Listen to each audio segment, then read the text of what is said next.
मुंबई में मुख्यमंत्री योगी आदित्यनाथ ने फिल्म इंडस्ट्री के निर्माता और निर्देशकों से मुलाकात की, उनसे संवाद किया और यूपी में निवेश को लेकर चर्चा की, जिसमें रवि किशन, बोनी कपूर, मनोज मुंतशिर समेत कई दिग्गज निर्माता निर्देशक यहां पे मौजूद रहे।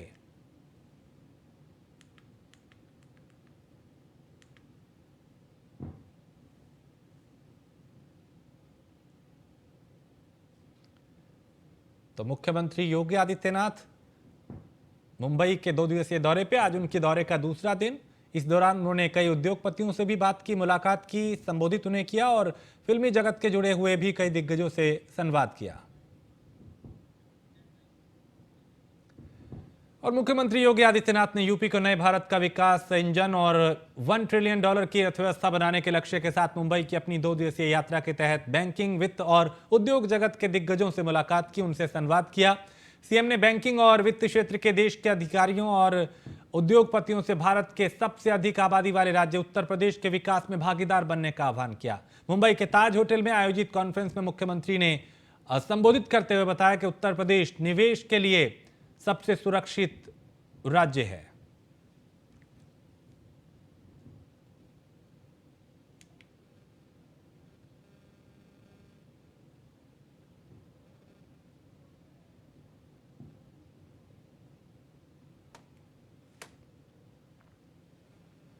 वन डिस्ट्रिक्ट वन प्रोडक्ट की उत्तर प्रदेश शासन की वह अभियान जिसने अपने परंपरागत उद्यम को प्रोत्साहित करने के लिए उसकी अच्छी डिजाइन हो, अच्छी तकनीक हो, उसके लिए अच्छा मार्केट मिले, उसकी ब्रांडिंग हो, इसे लेकर के हम लोगों ने जिस कार्यक्रम को आगे बढ़ाया है, आज ये स्थिति उत्तर प्रदेश के अंदर है। हर व्यक्ति वहां पर पूरी निश्चिंतता के साथ निवेश कर सकता। बेहतर कानून व्यवस्था की स्थिति, लैंड बैंक, लोगों को प्रयास करना होता। हमारे यहां एंटी भूमाफिया टास्क फोर्स है, उसने भूमाफियाओं से 64,000 हेक्टेयर लैंड उनके कब्जे से मुक्त करा करके अपने कब्जे में ली और इसमें हम लोगों ने तेजी के साथ निवेश के कार्यक्रम को आगे बढ़ाना प्रारंभ किया। उत्तर प्रदेश ने आज एक बेहतरीन लैंड बैंक आज हमारे पास उत्तर प्रदेश के अंदर है। उत्तर प्रदेश में राजधानी लखनऊ से पूर्वी क्षेत्र को जोड़ने के लिए पूर्वांचल एक्सप्रेसवे, बुंदेलखंड को जोड़ने के लिए बुंदेलखंड एक्सप्रेसवे, पश्चिमी उत्तर प्रदेश को पूर्वी उत्तर प्रदेश से जोड़ने के लिए गंगा एक्सप्रेसवे, राजधानी दिल्ली से प्रदेश की राजधानी लखनऊ को जोड़ने के लिए यमुना एक्सप्रेसवे और आगरा लखनऊ एक्सप्रेसवे, ये कनेक्टिविटी के हमारे बेहतरीन माध्यम बन चुके हैं। आपको भी, आपकी निवेश को भी सुरक्षा की गारंटी राज्य सरकार देगी। मानवीय हस्तक्षेप जीरो है। आपने एमओयू किया, वहीं से मुख्यमंत्री कार्यालय इन सब की मॉनिटरिंग करना प्रारंभ कर देगा। उसमें फिर आपको कहीं जाने की आवश्यकता नहीं। कोई भी आपके किसी कार्य में हस्तक्षेप नहीं करेगा। आप फिर देखेंगे निवेश मित्र, निवेश सारथी के साथ साथ इंसेंटिव देने की कार्रवाई भी ये सभी डीबीटी के माध्यम से सीधे आपके पास जाएगा। आपको किसी कार्यालय के पास जाने की आवश्यकता ही नहीं पड़ेगी। हम लोगों ने टेक्नोलॉजी का उपयोग करते हुए ह्यूमन इंटरफेरेंस को जीरो करने का प्रयास। और खबर लखनऊ से है, जहां यूपी में एमएलसी चुनाव के लिए उम्मीदवारों का ऐलान जल्द होगा। बीजेपी ने एमएलसी की 5 सीटों के लिए नामों का पैनल केंद्रीय नेतृत्व को भेजा है और बीजेपी के 3 मौजूदा विधान परिषद सदस्यों को फिर से मौका मिल सकता है। गोरखपुर फैजाबाद खंड स्नातक से एमएलसी देवेंद्र प्रताप सिंह को मौका मिल सकता है। कानपुर खंड स्नातक से अरुण पाठक को एक बार फिर अवसर दिया जा सकता है और बरेली मुरादाबाद खंड से डॉक्टर जयपाल सिंह व्यस्त को मौका मिल सकता है। तो बीजेपी जल्द जारी करेगी एमएलसी प्रत्याशियों की सूची। विधान परिषद में मनोनीत कोटे की 6 सीटों पर जल्द होगा उम्मीदवारों का ऐलान। बीजेपी मनोनीत कोटे की सीटों में कई पदाधिकारियों को दे सकती है मौका। कानपुर बुंदेलखंड के क्षेत्रीय अध्यक्ष मानवेंद्र सिंह को मिल सकता है मौका। ब्रिज क्षेत्र के क्षेत्रीय अध्यक्ष रजनीकांत महेश्वरी को भी मौका मिल सकता है और काशी के क्षेत्रीय अध्यक्ष महेश श्रीवास्तव को भी मौका मिल सकता है।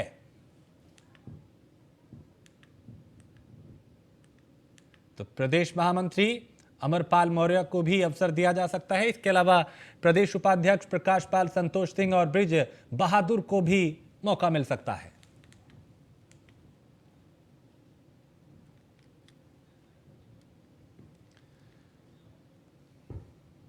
और डिप्टी सीएम ब्रिजेश पाठक ने नोएडा के सरकारी अस्पताल का औचक निरीक्षण किया। इस दौरान उन्होंने एनसीआर में कोरोना को लेकर अस्पताल में की गई तैयारियों को भी परखा।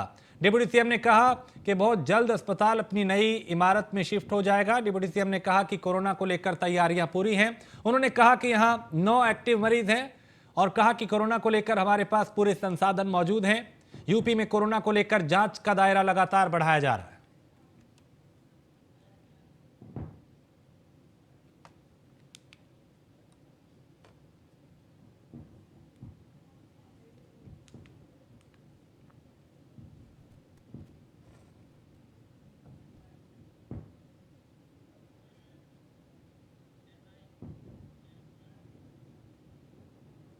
और मुंबई में मुख्यमंत्री योगी आदित्यनाथ फिल्म इंडस्ट्री के निर्माता और निदेशकों से उन्होंने मुलाकात की, संवाद किया। यूपी में निवेश को लेकर चर्चा की। इसमें फिल्मी क्षेत्र से जुड़े हुए कई दिग्गज यहां पे मौजूद और वो एयरपोर्ट भी है। लगातार में बुंदेलखंड एक्सप्रेस वे के साथ भी हम लोगों ने दिल्ली के साथ उसे जोड़ा है। आज दिल्ली से अगर आप चलेंगे तो दिल्ली से 4 घंटे में आप चित्रकूट पहुंच जाएंगे। इतनी बेहतरीन कनेक्टिविटी यूपी के अंदर आज के दिन पर हमने उपलब्ध करवाई है। पूर्वी उत्तर प्रदेश में अगर आप देखेंगे तो पूर्वांचल एक्सप्रेसवे के साथ साथ कभी आजमगढ़ के नाम से लोग डरते थे और मुंबई में तो रूम नहीं मिलता था आजमगढ़ के बच्चों को। आज हम लोगों ने आजमगढ़ में मुंबई से एक कलाकार को वहां सांसद भी बना दिया है। आप देख सकते हैं कि वहां पे अब कोई भय नहीं है।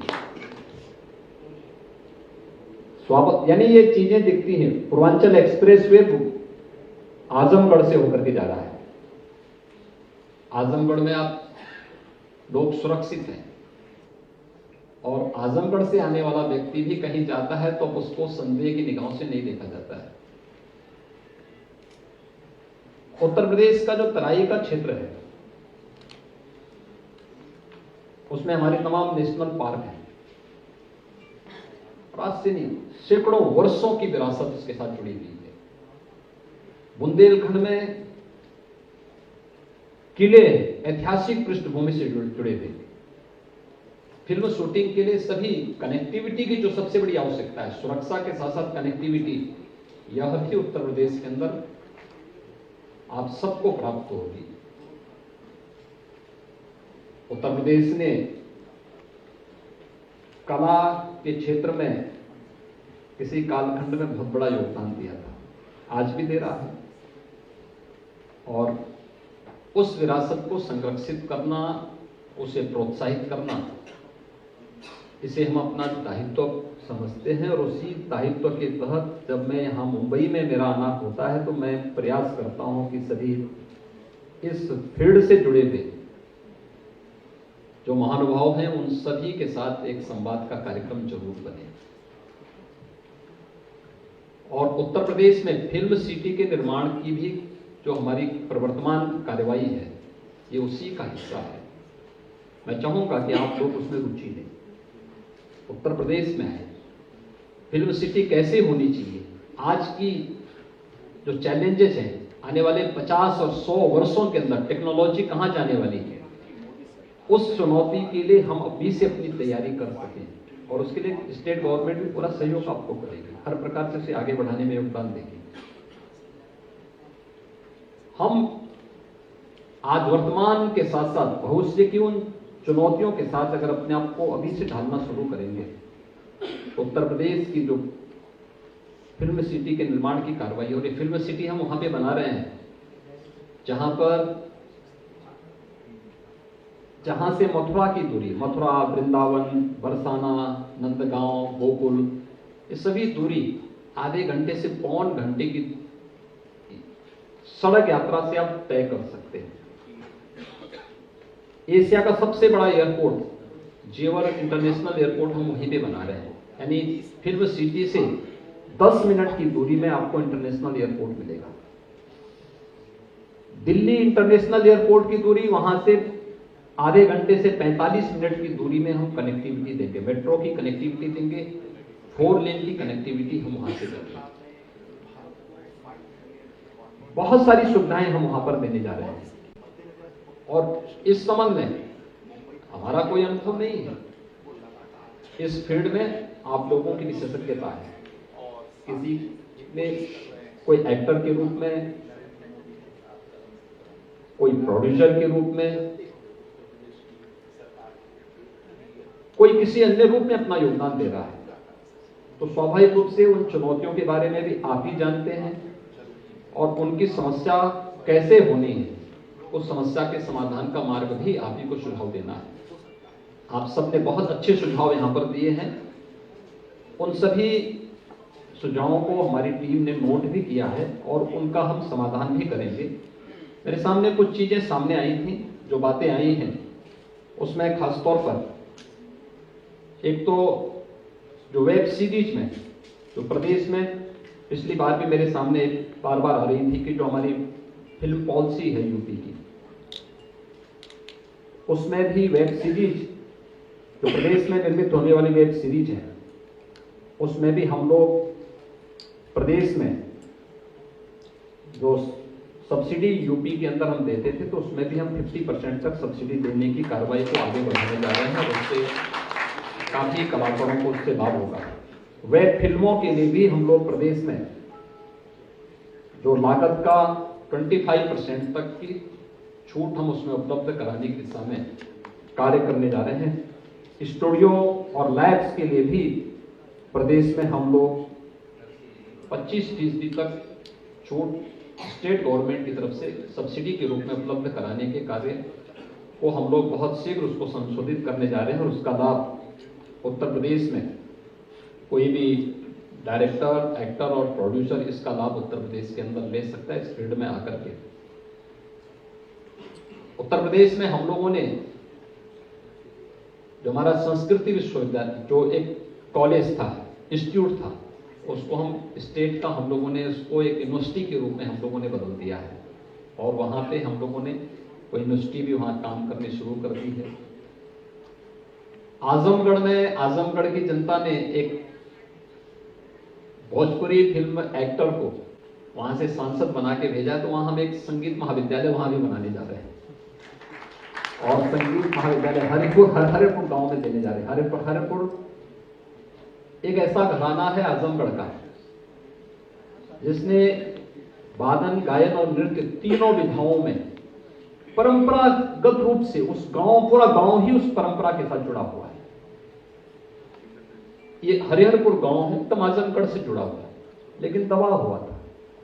बहुत सारी विरासतें आपको कला के क्षेत्र में यूपी के अंदर देखने को मिलेगी, उसे सामने लाने की आवश्यकता है और मुझे लगता है कला का सम्मान होगा, कला को आगे बढ़ाने का प्रयास होगा, तो ये हर एक एक्टर का, हर एक डायरेक्टर का और हर एक प्रोड्यूसर का भी ये सम्मान होगा।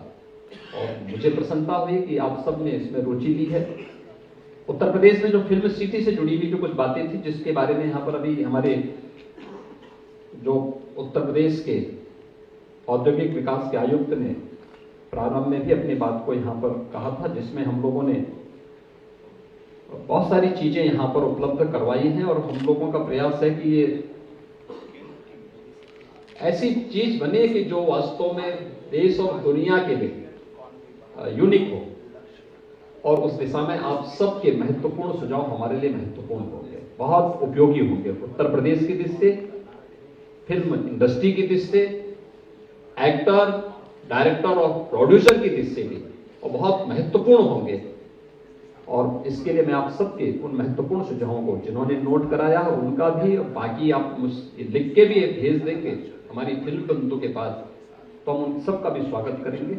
मैं आप सबको एक बार फिर से अभिनंदन करता हूं, राज्य सरकार की तरफ से धन्यवाद देता हूं कि आप सभी आज यहां पर आए, आप लोगों ने अपना बहुमूल्य सुझाव दिया उत्तर प्रदेश आज बहुत आगे की यात्रा पर निकल चुका है। विकास की एक नई यात्रा में नया उत्तर प्रदेश है। अब वहां अपराध की बात लोग नहीं करते, अब वहां दंगे फसाद नहीं होते, वहां लोग डेवलपमेंट की बात करते हैं हर एक क्षेत्र में। और उस डेवलपमेंट को ही आगे बढ़ाने के लिए प्रधानमंत्री मोदी जी के विजन को, जहां ये फिल्म सिटी एक भारत श्रेष्ठ भारत की परिकल्पना को आगे बढ़ाने का कार्य करेगी, वहीं प्रधानमंत्री जी के डेवलपमेंट के विजन को आगे बढ़ाने के लिए हम लोगों ने जो कार्य प्रारंभ किया है वहां पे, उसी दिशा से हम लोगों ने 10 से 12 फरवरी के बीच में ग्लोबल इन्वेस्टर समिट का भी आयोजन लखनऊ में आयोजित किया है।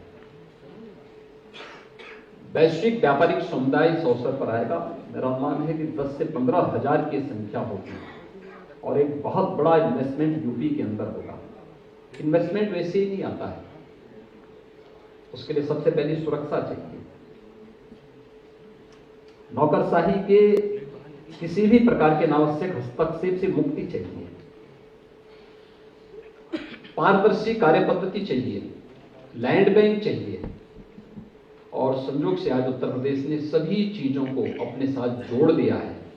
और मैं आप सबको आश्वस्त करता हूं, आप सब उत्तर प्रदेश में आइए, अच्छी फिल्मों को बनाने में अपना योगदान दीजिए। उत्तर प्रदेश सरकार आपके साथ मिलकर के कार्य करने में हमें प्रसन्नता होगी। आप सबका एक बार फिर से अभिनंदन, बहुत बहुत धन्यवाद। जय हिंद। धन्यवाद सर। माननीय मुख्यमंत्री जी की ओर से, माननीय मंत्री नंदगोपाल नंदी जी की ओर से, माननीय रविंद्र जायसवाल सर की ओर से। तो मुख्यमंत्री योगी आदित्यनाथ को आपने सुना, जो संवाद कर रहे थे फिल्मी जगत के जुड़े हुए लोगों से और निर्देशक और वो लोग जो अपनी एक अलग पहचान रखते हैं। उसमें कई नामी चेहरे जो हैं वो यहाँ पे मौजूद थे। देश की एकता में फिल्मों की अहम भूमिका है। मुख्यमंत्री ने कहा कलाकारों के पास वरदान होता है और उत्तर प्रदेश सबसे सुरक्षित प्रदेश है। सुरक्षा कनेक्टिविटी के लिहाज से अब यूपी में सुरक्षित माहौल है। तो फिल्मों की शूटिंग के लिए उत्तर प्रदेश एक बेहतर विकल्प। और पहले आजमगढ़ के नाम से लोग डरते थे, लेकिन आज हालात बदले हैं। अब आजमगढ़ में कोई डर नहीं।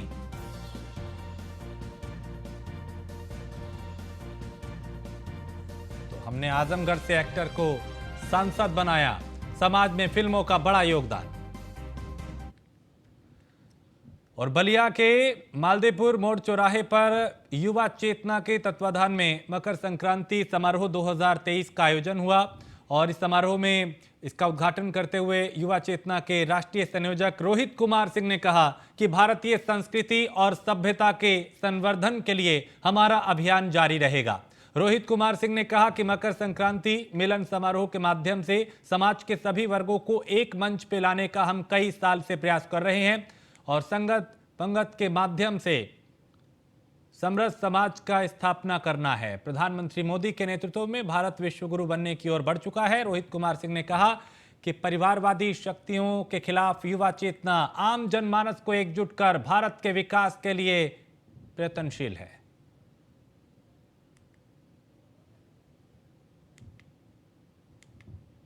मकर संक्रांति मिलन समारोह 2023 का आयोजन आज बलिया में मालदेपुर मोड़ पर युवा चेतना के द्वारा किया गया है, जिसमें पूरे पूर्वांचल से सम्मानित लोगों का आगमन हुआ है।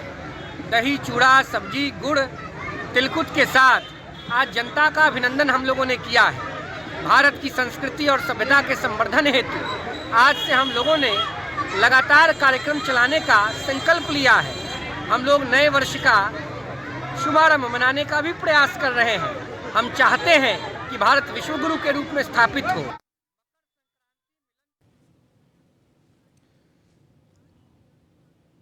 और खबर नोएडा से है, जहां डीईओ राकेश बहादुर के नेतृत्व में एक्साइज विभाग ने बड़ी कार्रवाई की है। और नोएडा दिल्ली बॉर्डर 14 के पास तलाशी के दौरान पकड़ी गई अवैध शराब, जो हरियाणा मार्का की 10 पेटी विस्की के साथ कई और ब्रांड की शराब जब्त की गई है। अवैध शराब के साथ एक तस्कर को भी हिरासत में लिया गया है। एक्साइज इंस्पेक्टर गौरव चंद और रवि जायसवाल ने यह कार्रवाई की है।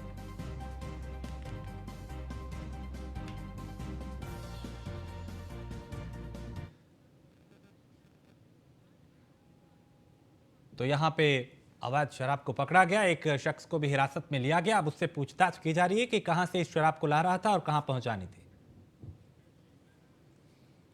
और इसी के साथ इस बुलेटिन में फिलहाल इतना ही। आप बने रहिए न्यूज़ 1 इंडिया के साथ।